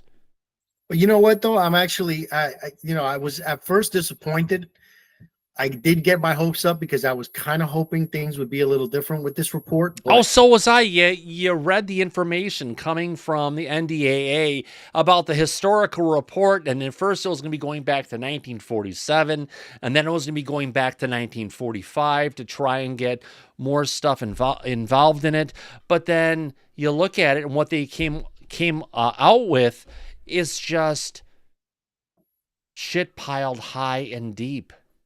and no matter what they can do to try and continue the cover up. But, you know, we have high hopes, but we just have to remember we're dealing with an organization that's been covering it up, and they don't want to get out the truth. So no matter how much good intention is there, we have to realize that what we're going to get is an answer. But this is the way I look at it. It's actually a good thing though that they did this, and I see it like they really shot themselves in the foot this time with this report, releasing it this way, because now they're really telling us that they think that we're absolute morons and that we can't understand what it is that they're doing. And what that did is it created a lot of anger with everybody. As you could see, the reaction was just pure, like, disgust. Like really, you know? And I don't know if you saw the recent interview Ross did with Daniel Sheehan, but that's how he started his conversation. But we got to remember, Sean Kirkpatrick put out a platform of interview after op-ed, etc., that came out into the general public. When he put that out there, it's Scientific American and other places, there were 2 media organizations or 4 media organizations covered, and then 16 and so on. And it's getting out there, and it's pervasive in the public's eye and what they're paying attention to, which set up for the RO report to come out, which then, I hate to say it, there's a lot of sheeple out there who took that information and ran with it and said, oh my God, look at these descriptions. Look how good it is. Look how it goes ahead and conveys it. And that kind of information multiplied as well. And there was just a lot of people, and it's getting out there for everyone to understand. Granted, now we're getting some pushback to it, but the pushback of how it's being covered is slim compared to how the message from Sean Kirkpatrick and the DOD covered it. And because of that, in the general public perspective, it's taken the legitimacy and understanding of disclosure, and we've lost a lot of ground, at least in my eye. I would not want us to do that, but it's just kind of where we're at. And we have to look at outside of that 5% of the people who are aware of this, and we have to understand about everybody else that's out there and that general public, because it's that general public that has a pervasiveness to go ahead and continue the conversation outside of the normal realm. I mean, you may feel that way, that we lost ground, but I'm not viewing it like that. I'm viewing it like it's going to piss off it. Okay, the way Grush came out, now there's going to be someone else coming out because they're so upset at all this that may bring out something that's irrefutable. I would hope so. I would hope it would push the people who have the information to get the hell off the pot, take your crap already, put it out there for everyone, because what we're kind of getting now is we're dealing with multiple levels of obfuscation, meaning we've got the government who's holding the information back, but we have people in the press like Ross Coulthart and others who have phenomenal information about where there's a UFO that's so big they had to put a building over it. And if they did, bring out the information, let us know, because that's the kind of stuff that the people of the world need to get woken up to, because otherwise they're just going to fall into the same games that our government has been using to pull the wool over their eyes. I mean, but maybe, you also got to consider the fact that maybe this isn't for everybody. You know, I mean, just look at the way we are right now, the state that we're in with ourselves. You know what I mean? Like, we can, and I don't want to bring it up to start any issues or anything like that, but we can barely get, our genders correctly. I mean, just look at what happens with that, and now put in a whole complete different race of beings. You know what I'm saying? Like, here's the thing. I'll say this. Don't call me they or them. I'm a sir. I'm a man, period. I may have a husband, but I'm still a man for that matter. God damn it. Don't go ahead and put me into this. You don't have to worry about misgendering me. I think my flannels and my beard kind of say everything about me. Mike, you have your hand up, my friend. Yes, I didn't want to interrupt the conversation that has been flowing so well all Take it, night my friend, for a minute. between you and Andy. I got it. So, Andy, have you heard that Ross Coulthart announced publicly that he is aware of a secret advisory group that has been working with Sean Kirkpatrick during his time at Arrow, and it involves legacy UAP program gatekeepers? Have you heard him mention that? And if so, what are your thoughts about that? I heard him mention it. I think he brought it up a little bit in that recent talk that he did with Sheehan, right? If I'm not mistaken. Yes, you're right. That's exactly right. But when you go based off what Sheehan was saying, that he had seen, that he saw direct evidence and photographs of a disc that was downed or however brought down and recovered, I mean, that right there proves that this not only is happening, we have recovered. There is a recovery group or organization, whatever you want to call it. But again, it goes to the technology of it or what they uncover. If it's that important, they're going to want to continue to keep this under wraps and try as hard as they can to not get the information out. And also the fact that, there's a lot of shit that they've done illegally. How many people, their lives have been killed, right? Ruined, not just killed, but everything, lives ruined, destroyed, people gone crazy, killed themselves from going crazy. Like, I mean, you name it. And even, again, I don't know how true a lot of these stories are, but now if this comes out, we have to take into account that some of these other stories that have come out with the UFO topic may also be true. For example, the DUMBs where human experimentation was supposedly happening. There's a lot of things that are going to be uncovered with this, not just UFOs. It's going to be a whole list of illegal activity that the United States has been doing right under our noses for God knows how many years. I mean, just think of the implications and how all of this can crumble when all of that comes out. You understand? I mean, even Grush mentioned it.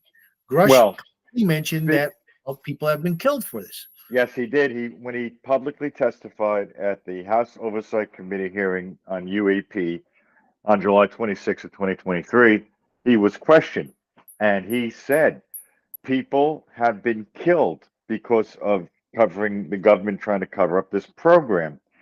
He also recently, and I don't know if you heard this, but he had a private meeting with people from Wall Street here in New York City, and it got leaked, the details of what he was speaking about at that meeting after he got his second DOPSA clearance. And what he confirmed at that meeting was that the United States is in possession of a craft that is 40 feet on the outside, but over 300 feet on the inside. That's amazing. The next thing he confirmed was, and we haven't heard this before, but he confirmed that the biological bodies of NHI that the U.S. government is in possession of as well, he confirmed the type of species that those bodies are connected to.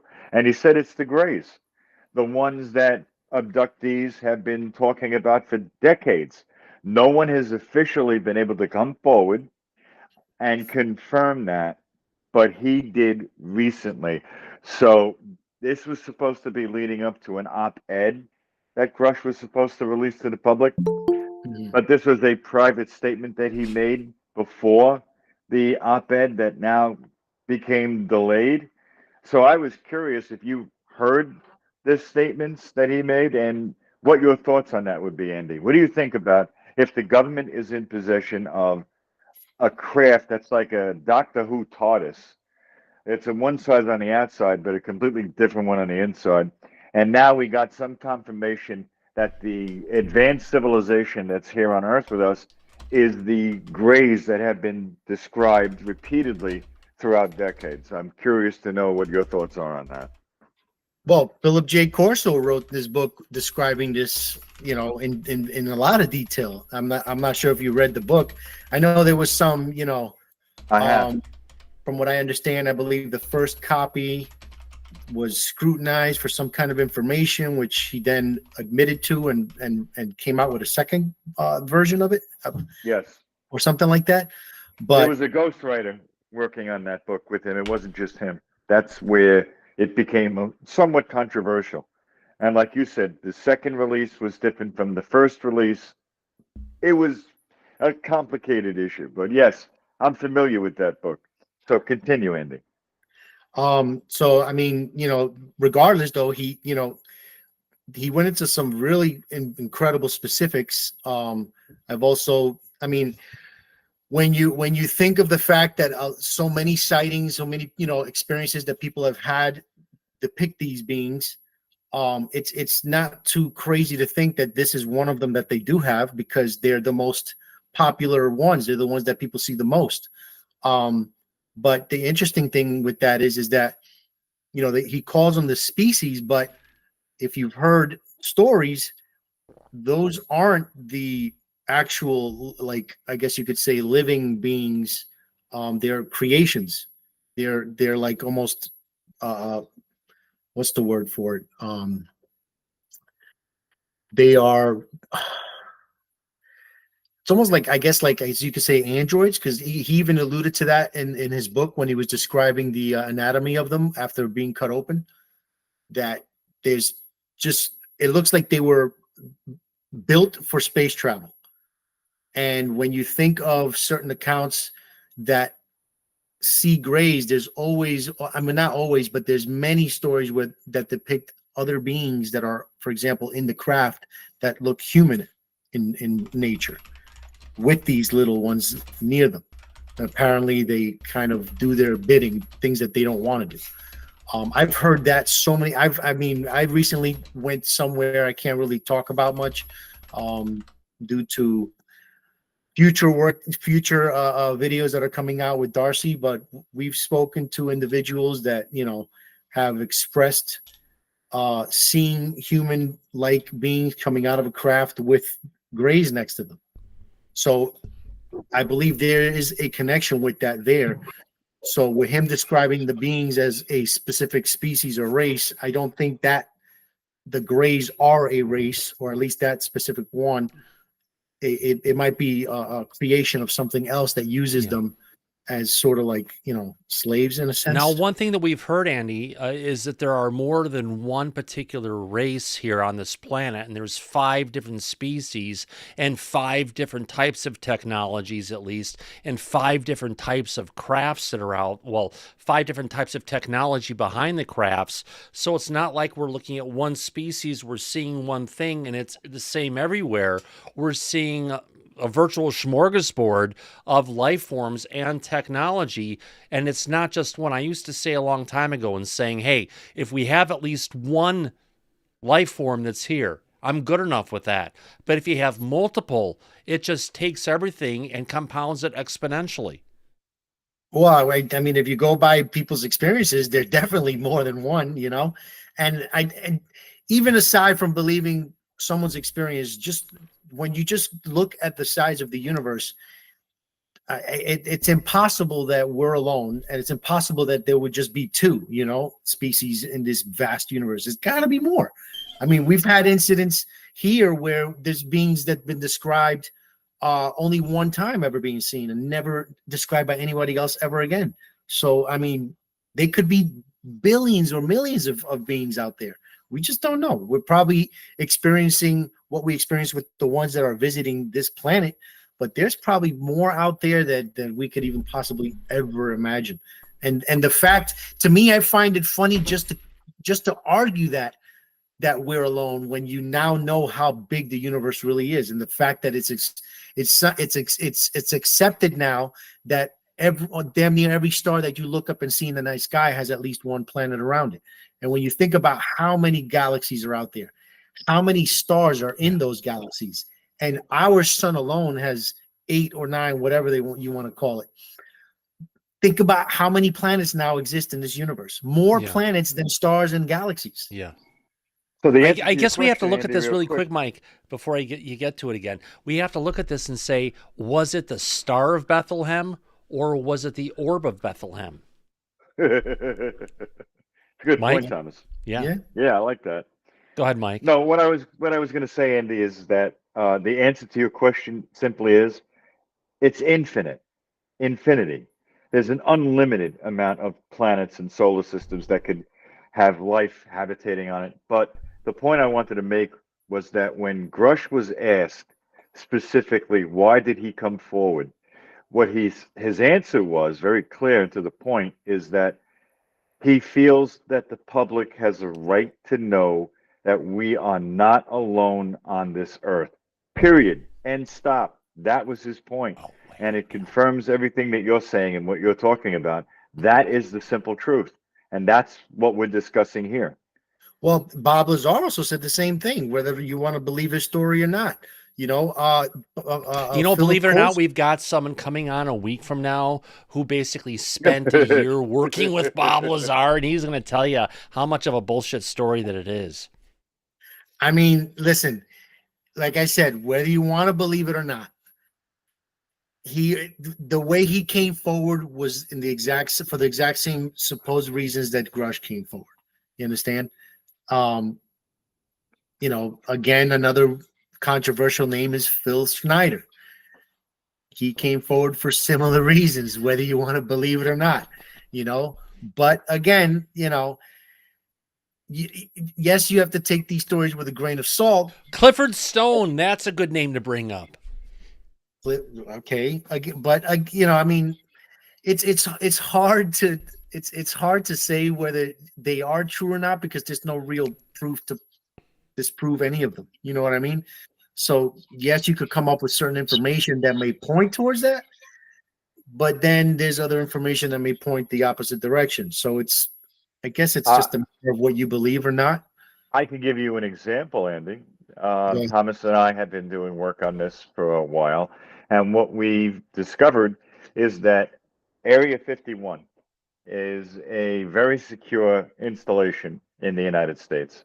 Probably one of the most insecure installations on the planet. And as a result of that, their typical procedure is that anybody that is entering onto the facility has to sign into entry logs that they keep records of. And we had access to information in those entry logs that had confirmed that Bob Lazar was employed and working at Area 51 as from April to June 1987. As a what position did he have? He was a custodian. Custodial engineer, yeah. Yes. In other words, he emptied the trash. He wasn't a scientist because he didn't have the credentials, did he? No, he did not. But his security clearance, which has to be marked in the log, was for maintenance, janitorial staff. Yep. As Thomas had stated. So that's concrete evidence proof as far as, yes, he was there, but what exactly was he doing there? Not what he has been claiming. And that's a fact. Well, so here's something I'll throw at you. Go ahead. So then my experience is questionable, and so is everybody else on this planet who's had experiences, and all the stories that have come out about aliens are not true, and we're basically pushing for a truth that doesn't exist. If we're going to question, if we're going to put questions like that into stories, because for example, I put myself, for example, you don't know me, you don't know what I saw, but I saw you don't know what you saw when you were a kid and what I saw when I was a kid. A lot of it are stories, but some of the stuff that you've brought forward and the stuff that was given to us by DHS, like the duck video, that's hardcore evidence. And while some of the other stuff of the stories we have may or may not be exactly provable, there's stories at this point because we don't have that evidence, right? No, yeah, I completely agree with you. The only reason why I bring that up, right, is because although, you want to, again, I'm not saying that I believe 100% of everything that's told to me from, for example, Phil or Bob or anybody like that, right? But the fact that these individuals came out with that, you have to give credit to the push that it gave to the subject, whether they're telling the truth or not. You understand? Because it garnered a lot of attention to the subject, even if they weren't telling the truth. And it pushed people to go into a direction to study this topic in a positive way that probably would have never happened if they didn't come out with this bullshit story. You understand what I'm saying? Yeah, So in a sense, you still got to give them credit, whether they lied or not, because it helped push the story. It helped push the topic into forward. a. But I think that one of the people who, and it was mentioned in the chat, who has really helped push the story forward, and none of us are going to disagree with that, was Stanton Friedman. Yeah. Right. I mean, look at Greer. I don't know how you feel about Greer. Greer. Don't get me started on that. No. Let me just talk about Greer.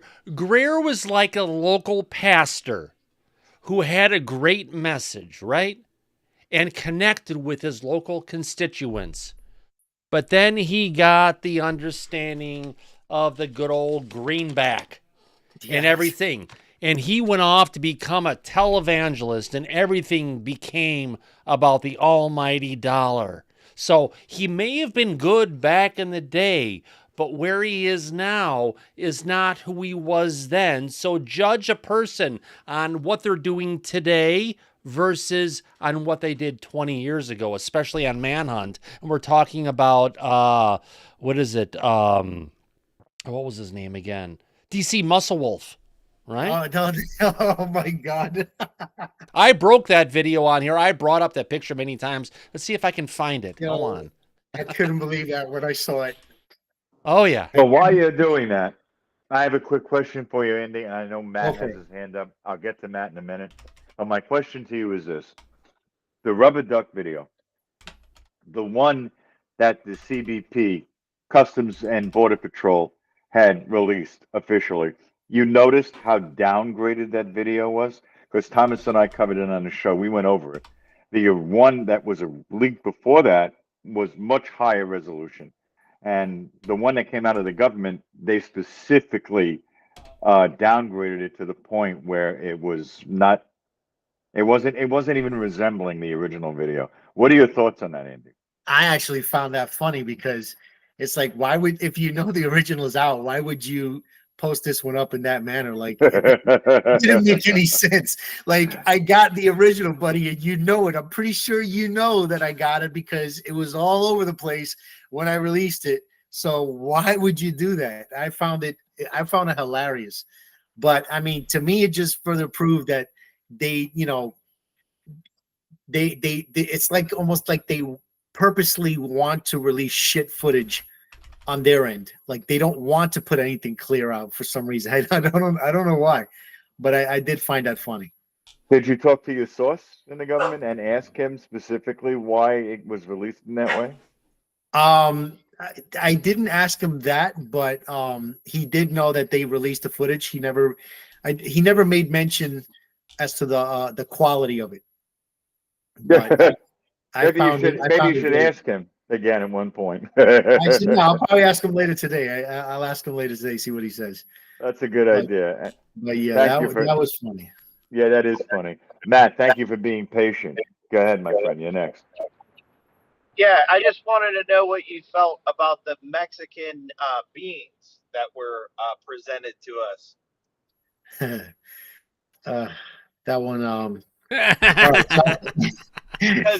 Come on, let it rip, my friend. Hey, if we're going about that, people, even though if it's not correct or true information, is still pushing the subject. What's your feeling on that one? He did it wrong. He did it absolutely wrong. I think he jumped the gun. Even if they were real, he should have understood what it was that he was doing and how he was doing it, and that it was not going to turn out good. And he's doing it again. You know that, right? Yeah, I know. He's gonna have a second go at it. See, but the way he should have done it was similar to the way I released Rubber Duck. I mean, I only had access to one group, but he has access to many.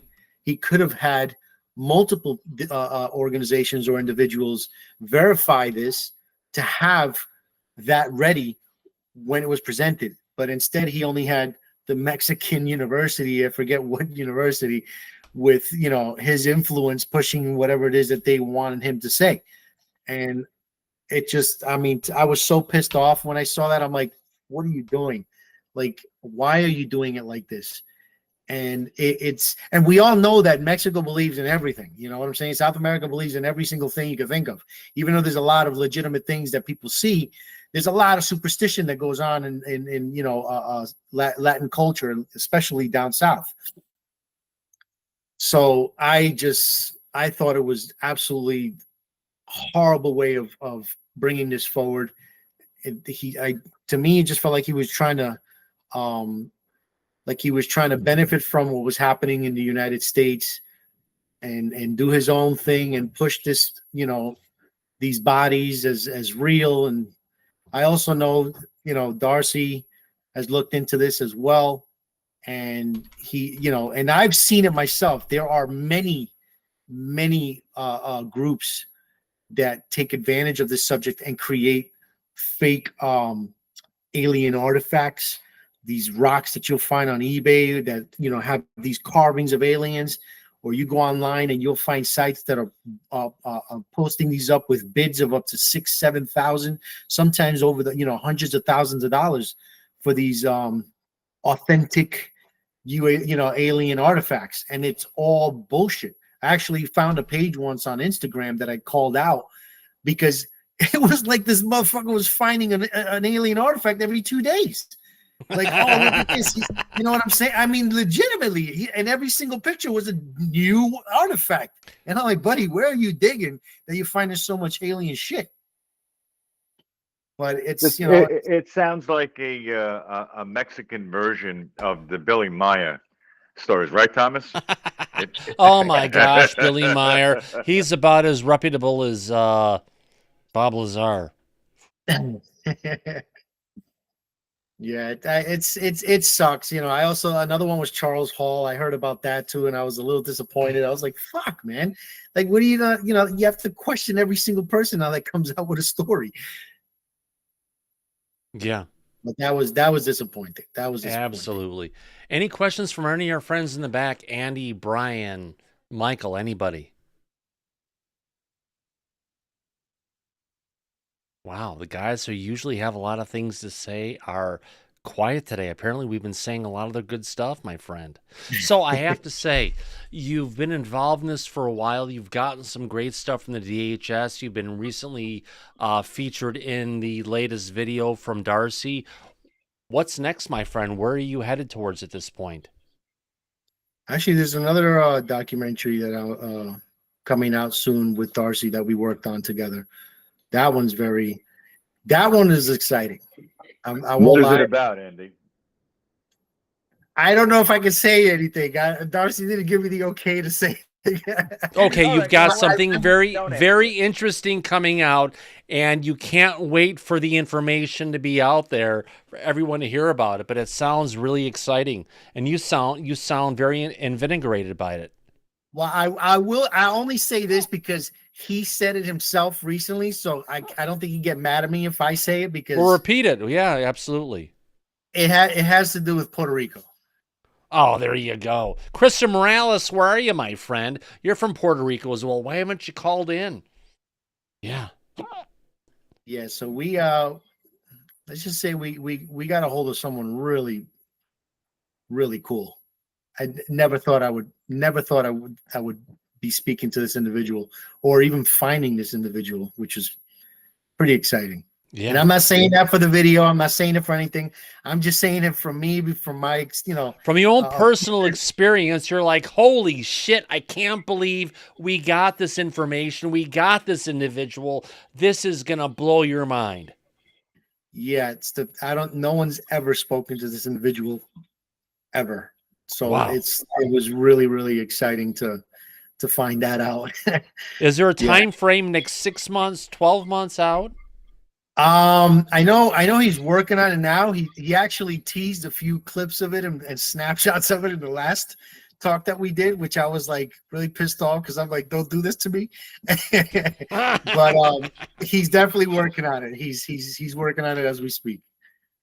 That is amazing. Can't wait to see what's going on. We know we have James Fox working on a new piece coming out. We have someone who's been working with Lou. Who is that again, Mike? Who's got the interview? Dan Farah. Dan Farah coming out, and that actually has first-hand whistleblowers in it, apparently.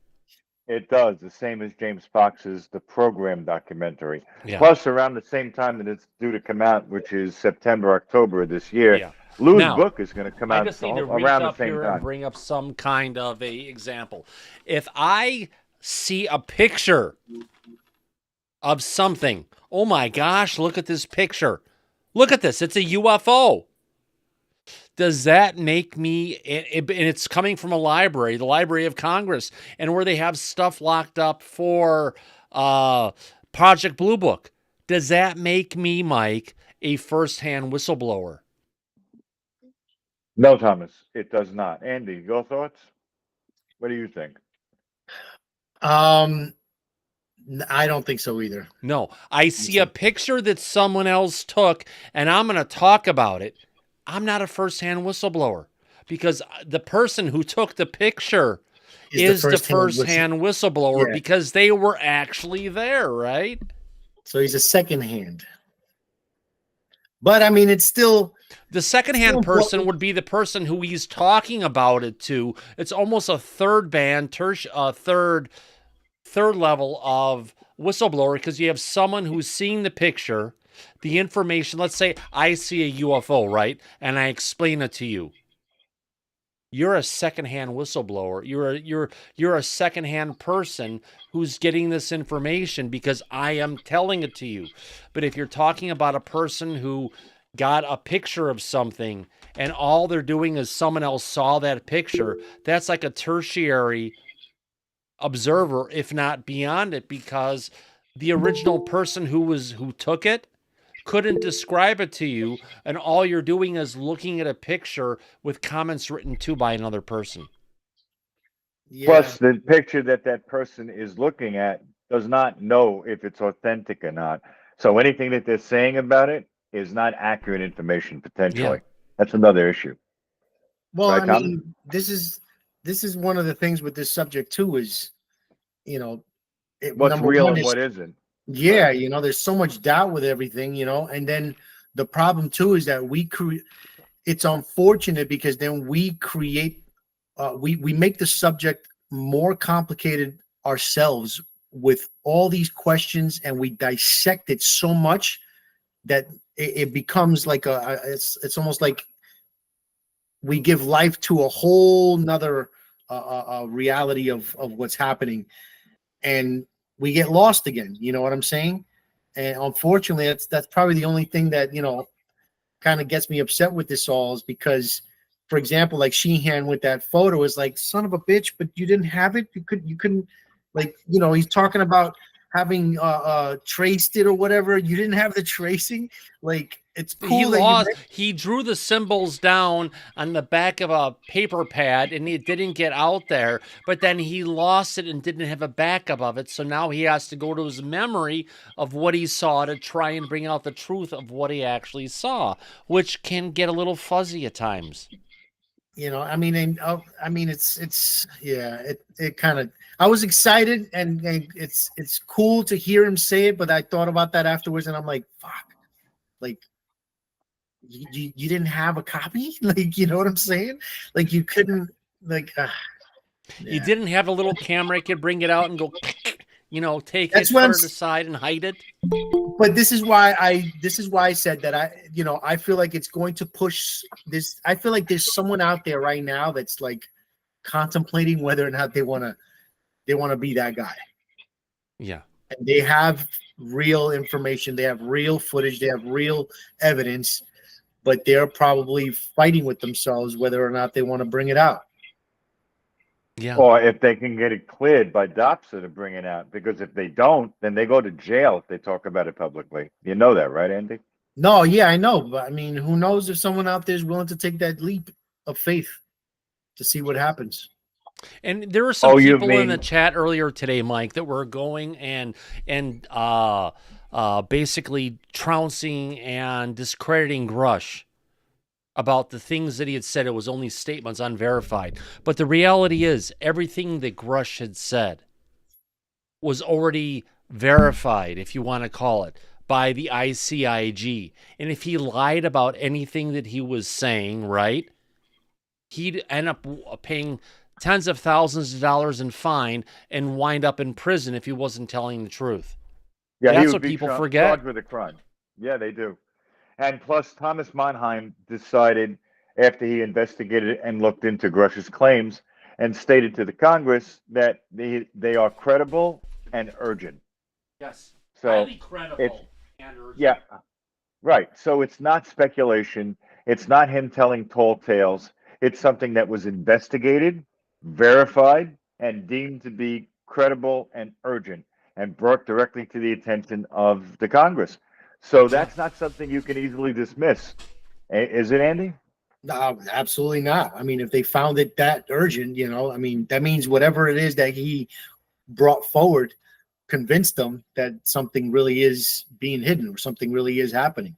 Because I'm pretty sure that they would not bother with it if it was a bunch of bullshit, Yeah. Well, if it was bullshit, the point Thomas is making is that if he went to the IC and said that, he'd be in jail right now. Yeah, he would also be in a lot of trouble. So right. it further adds to the validity of his claims and the fact that they took it serious and it did warrant, an investigation. Because if you look at it from the reality of the situation, if Grush went outside what the ICIG approved and said he could possibly say, and he violated that and said stuff that he wouldn't, it would be the responsibility of the ICIG to refer him to the Department of Justice for lying and bringing out facts that weren't already approved by the situation. I don't want to use the word vetted because that word has kind of fallen off the cliff lately. It's out of the lexicon currently. Oh yeah. So what do you? Out of our vocabulary. What do you guys feel is the reason for the secrecy?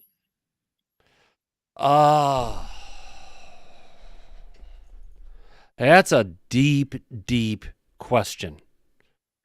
It's complicated. You've got the point coming from Elizondo where it's the somber situation, meaning it's something that's so somber. There's something that's going on. We potentially have a life form that's around us that's been living off of humanity for a period of time, whether it's through consciousness or other pieces, and they've been around for hundreds, if not thousands of years.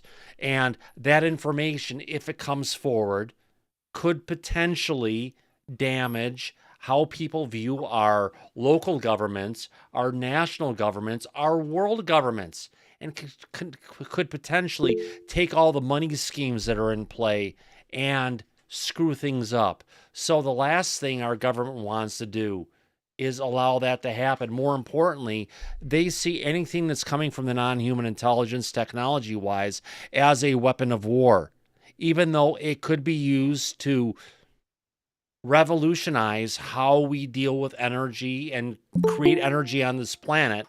The only thing our government and our military sees is how that could be used for weapons of war. Does that make sense? And if we don't, and if we go up against that and that information gets out to the wrong people, meaning our adversaries, that could change the balance of power in the planet and could give them an edge to where the United States is competing for that edge, and we're trying to take this all for our own because we want to be the ones who are going to figure this out and use this technology for world domination.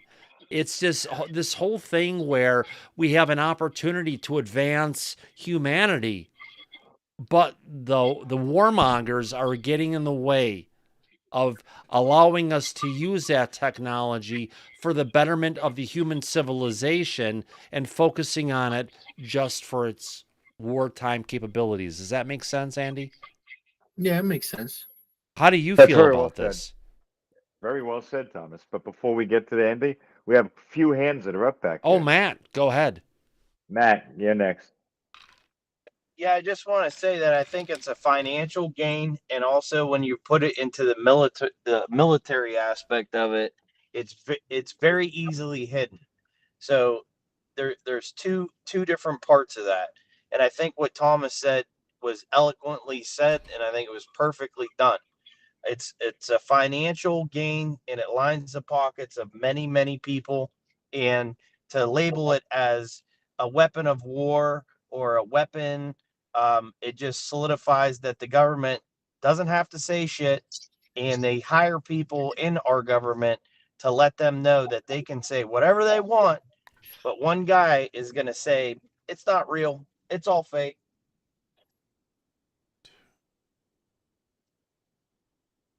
Yeah, great point, my friend. Michael, go ahead. Yeah, Andy. So, what's on the drawing board for the future? What have you got in the works that might be a potential new film? Oh, I mentioned before that we already worked on another documentary that Darcy is actually editing and getting put it together right now, and that one is, it has to do with one of the areas is Puerto Rico, so that's going to be a very interesting one. And I know that we are also now in talks of possibly starting like a channel together to speak. So that's more than likely what's going to be happening in the future. Excellent. Thanks, you, Andy, for that. Now, we have a person who has their hand up who's already thrown in $15 to ask you questions. He's learned he can join the back and ask the questions for free. Daryl Zernick, go ahead, my friend. Hey, Thomas, I appreciate that, man. I appreciate you and Mike bringing on the gold star guest, Andy. Andy, I just want to ask you, man, I think you alluded to in something you said earlier about who says that they're coming from outer space. Maybe they're coming from within our space, like in our region. Did I hear you say that correctly? Of me mentioning that they possibly come from the ocean? Yes. Yeah, I made mention of that. Dude, I totally want to know what you think about that. Well, I mean, I look at it like this planet could be almost like a rest stop while you're, like how we take a trip to another state and you get tired and you stop at a little spot or a motel or whatever. It could be something like that, or that they use as a point, like what can I put it, like almost like a base, I guess you could say. Yeah. I would almost see kind of Andy as an FOB. Meaning it's a frontline operating base, meaning we found a place that's pretty cool. Let's set up something here and see what's going to happen. Yeah, and I do definitely believe they are 100% down there, especially with the fact that, there's been so many cases that go back all the way to Christopher Columbus that, he mentioned in his logs of seeing a craft come out of the water and bingo, they saw lights under the water, they saw stuff coming out of the sea, and that's when he was initially crossing the Atlantic to get over to the Americas. I mean, look at also the incident in Lake Baikal with the Lake Baikal swimmers, the group that went down there, and unfortunately some of them lost their lives because they tried to catch them. So it's possible that I mean, that's not possible. I do believe that there is some kind of species that calls the ocean their homes and just uses it to kind of stay away from us. Well, you take that and you go directly to modern day. I mean, all these sightings are coming from where? The Navy. Every one of them. Brian Graves, the Tic Tac, it's all Navy stuff. It's all water related. Oh, definitely. And they're not here. If they're here for anything, it's not for resources or anything like that. Because we already know there's plenty of everything out there in the universe. They don't need water. They don't need. And I know there are some cases where, objects have been seen, like sucking up water or whatever. But I don't think it's because they need it like that. Maybe it's they use it for something else or experiment with it, whatever. But I don't think it's that they're here just for that.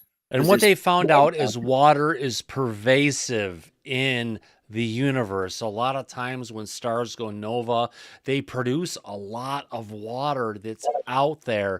And it's just one of the things we have to take and say, oh my God, it's because of our water. But the reality is water's everywhere. Everywhere. I mean, just like life is everywhere. Yeah, there's clouds of water out there all over the place, but I think they also, at least from stories of people's accounts, I believe our planet is viewed as very special. So when you think of the fact that we're in there's plenty of planets out there that may harbor life, but maybe there aren't many that harbor life in this manner. You understand? We haven't found one planetary system with a planet that has a moon that's tidal locked like we have here on Earth. None. Not one. I mean, that would be pretty hard to find, though, if you think about it. Well, potentially we've got technology that's out there, but they found a lot of stuff, but they haven't found that yet. And if they could, most moons are not tidal locked like our moon is. And a lot of the parameters of the moon and its size and its distance and everything are actually repeated in the dimensions of the Great Pyramids. Yeah, I've seen that as well. I've read about that. Yeah. But I think like going back to what we were talking about, or what I had mentioned about our arrogance, I think that, they look at things a little differently. If they exist, or, if they're out there, I do believe that our planet is more important than us, given the fact that it's what sustains all life on this, on this rock. Like it's because of this planet that we exist. You know what I'm saying? So we put a lot of importance on ourselves because of how special we think we are. But when you really think about it, without this planet, we wouldn't be here. So the planet is actually more special. And if you look at the universe like a desert, this is an oasis. You understand? Yeah, life exists in the desert, and you'll see it sporadically and scattered around. But then you get to an oasis, and all of a sudden, there's more life. Or, for example, like a coral reef. The ocean's also a desert, but when you get near a coral reef. But what's interesting is there are so many coral reefs that we've been focusing on that are in low levels of, if you want to call it the depth within our planet. And we're seeing this and saying, oh my God, they're all getting destroyed. But the reality is there are so many coral reefs going down hundreds, if not thousands of feet below our oceans. And yes, we're seeing problems going on with the upper levels of the oceans, but going down deep, they're all safe and they're all thriving. Yeah, I read that too. But that's just the way I look at it when it comes to our planet. And if, I keep saying if, I know that they exist, but with everybody else that, does not believe in it, I put in those terms. But I think that our planet is like a coral reef. Oh gosh, yes. There's a lot of life and a lot of things going ahead and making it possible. Andy, you have your hand up, my friend, before we call this to a close. Hi, Andy, from another Andy, actually in the UK. I'm really interested in the correlation between UFOs and water. We, here in the UK, we have sightings. In fact, I've been made privy to one that happened on Wednesday this week. But we don't seem to have as many as are seen in the US. I think a lot of it has to do with water, and it's, the US is surrounded by, or not surrounded, but it has deep water on two sides. The United Kingdom is an island nation, but we don't have any really deep water close into shore. And I really think there is a large, massive correlation between deep water and what's seen. Well, it's the only reason why the United States has more sightings is because people are more open to talking about them. You know what I mean? Other countries and other places they don't have anyone really to report these things to, but they're all over the place. It's not just really United States. It's literally all over the world. Every body of water on the planet has had incidents or seen things coming in and out of them. Lakes, rivers, you know, you name it. It doesn't necessarily have to be the ocean, you know, like, for example, when I mentioned Lake Baikal, that one, you know, there has to be something down there, because there's more to the story of the Lake Baikal swimmers that got them to go down there to investigate underneath the ice. But, you know, this is a lake that was covered in ice that had beings down there. You know what I mean? So it's not just the oceans there. It's just that the United States is more open to speaking about them, you know? And I think that's one, I think, because I was talking to someone recently and they had mentioned something similar, and they were asking, oh, why the United States is the only one. And, you know, it was a friend from Germany. He said, oh, we don't really talk about it here. The government doesn't talk about it. I also hear the same thing in Australia, that there's no real news, or the UK, stuff like that. They don't really talk about it like that. And I feel it's because everyone's watching the United States because of the fact that they're so open to it. But it's also because they're weary as to what's going to happen with them if they open up the way the United States has opened up. Because it's a good thing that we're leading this pack with this information, but then it's also a bad thing because of you have the pros and the cons. The cons is the infighting, the division, the distrusting government, you talking about people now that are going against our leaders because of this kind of information, and we're now calling them liars and disbelieving things that they're saying. And it's creating a division that other world leaders are seeing. Then they don't want that. They don't want to deal with that. You understand? Like you have these people that are basically just rising up against their power, against their leaders, and no country wants to deal with that. So I think that's why one of the reasons that others are not really talking about it as much is because they're just looking to see and waiting to see what happens with the United States before they start, getting into it. Definitely. I'm known in my workplace by a few people that I'm into this subject, and I've had a couple of people come up and talk about their sightings to me. Again, I had a work colleague come up on Wednesday, and he queried something that I've got some information on from him that I'm really interested to find out if anybody's ever seen anything like they saw it. And this wasn't one person. There were 4 people sat outside, and they saw an object, which my mate's first question was, do helicopters have the same identification lights as aircraft? I said, basically, yes, they have the red and the green one. He said, well, yeah, because we've just seen an object outside that had 3 green lights down the side. Yeah, I mean, I met someone from the Netherlands, right? I became very good friends with this individual that told me an encounter, an incident that they had. And, I couldn't believe it because this person on the other side of the planet compared to where I'm at.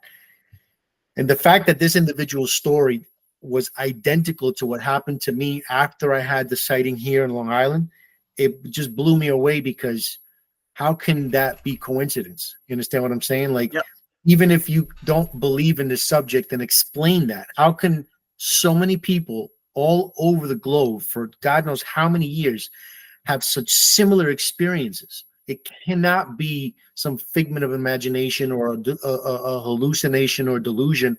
It's impossible. You understand? There's just no way that it can be any of that. It has to be something more to it. There has to be something that is really happening, that people are really experiencing, at least those who have genuine experiences, and not people who are trying to take advantage of the subject and come up with shit to, sell books or whatever.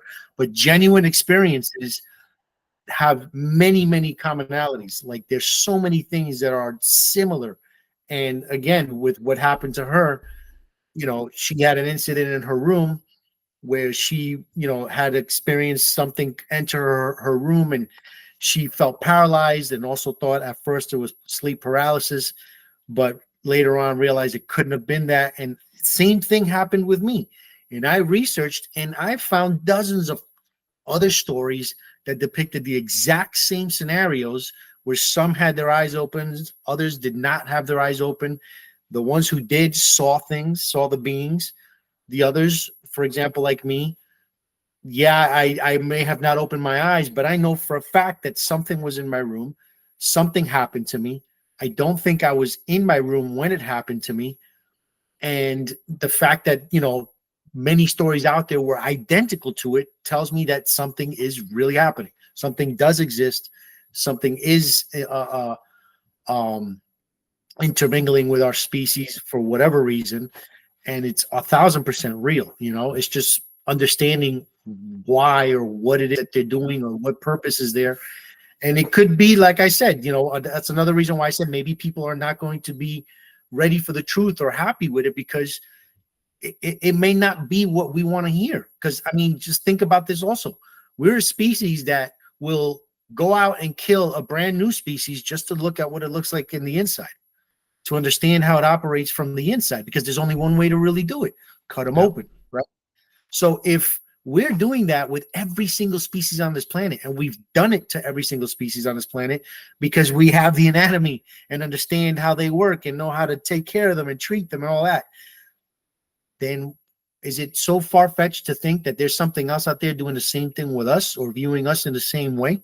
But the problem is that we, because again, we're so arrogant, we view that as evil. We view that as bad. Oh, that's, you know, oh, that's not something that I want to happen to me, because, oh, how dare they, or whatever. But why? But, you know, why do we think that when it's okay for us to do it to everything else that's alive on this planet? You understand? Yeah. And it's not that they're evil, because we don't view what we do evil. We view it for specific reasons. We view it for knowledge. Guess what? There's probably another species out there that's doing the exact same thing for knowledge or for understanding or for something else. Yeah. You know? Absolutely. What a great conversation, Andy. It's been wonderful having you here. Great to see that you're in the latest video coming out from Darcy Weir, going ahead and talking about fast movers and UAPs. It's a real thing. Great thing is you got the headlines along with Tim Glaudet, who used to be part of the U.S. military, talking about other things that have been seen underneath the ocean. It's been a great conversation with you tonight. I greatly appreciate you coming out.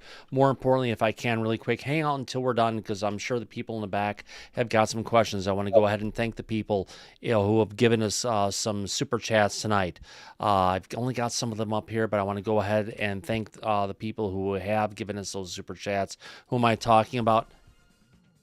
I'm talking about Mr. Daryl Zernick once, Daryl Zernick twice, Daryl Zernick 3 times, Daryl Zernick 4 times, Community in the UK, Faze Will. Thank you very much, everyone, for your wonderful super chats. If I don't have you on your list, sorry about that. I didn't have that set up before the show, but thank you for everyone for your love and support of everything Disclosure tonight. More importantly, I want to thank the people who have been in the chat tonight.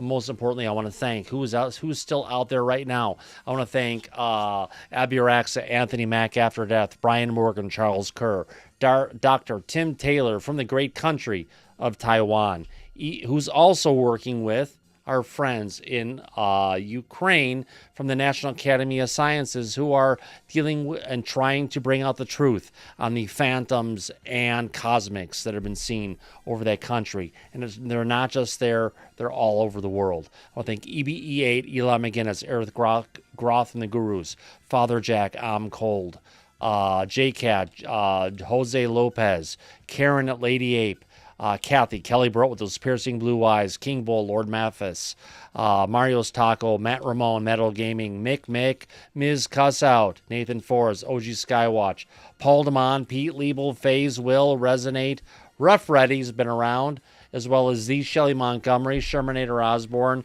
That UFO Chick, the G5 Studio, Tia Loreno, Timoth Man, TK, Truth Seeker, Watching Vids, and Yellow Tommy Tanker, also known as Andy. I also want to go ahead and thank our friends who have been in the back tonight. Most importantly, I want to thank, who do we have at the back there still right now? I want to thank Andy W. Thanks for coming out tonight, Andy. Yeah, brilliant, Thomas. Thank you very much, Andy. Yeah, sorry about being an hour late, but you know what with clocks changing, some of us are still working. No problem. It's a pleasure. Brian Pemble, thanks for coming out tonight, Brian. Absolutely, and I want to thank Andy, our guest. It was a great show, and really appreciate you coming on. Thank you. Oh, a phenomenal guest, my friend. I had no idea who Darcy was bringing along, but my God, just having him here was his own show on his own. Thank you for coming out, my friend. Also want to thank the Daryl Zernick, Mr. Live Long and Prosper himself. Thanks for stopping in the back today, Daryl, and asking some questions. Thank you, Thomas. Great show as always. Absolutely. I want to thank Matt Ramon. Thanks for coming out tonight, Matt. Hey, wouldn't have missed it. I got out of work and I was ready for the show, and I can't wait for the after show. So everybody, it's in going to the be chat, wonderful. Remember, folks, if you want to be part of the conversation after the show, follow that link, and we will let you in to be part of that conversation. Also want to thank Mr. Michael Sokoloff, the man coming from the country where all the users are silent. Thanks for coming out tonight, Michael. You're welcome, Thomas, anytime. Absolutely. Ms. Cussout, thanks for being here all night tonight, my dear lady. Oh, it's great to be here. And thank you, Andy. It was a great interview. Thank you. Absolutely. Back to Ali Alvian, Ali Oxenfree. Thanks for coming in tonight, Ali. Yeah, thank you everybody for a great show, and especially to you, Andy. I'm looking forward to see your documentaries. Just good luck in the future. Keep on working. Thank you. Thank you. I appreciate that. I also want to thank Tia Loreno. Thanks for coming out tonight, Tia. You've been quiet, but you've been listening well. Thank you for being here tonight, Tia.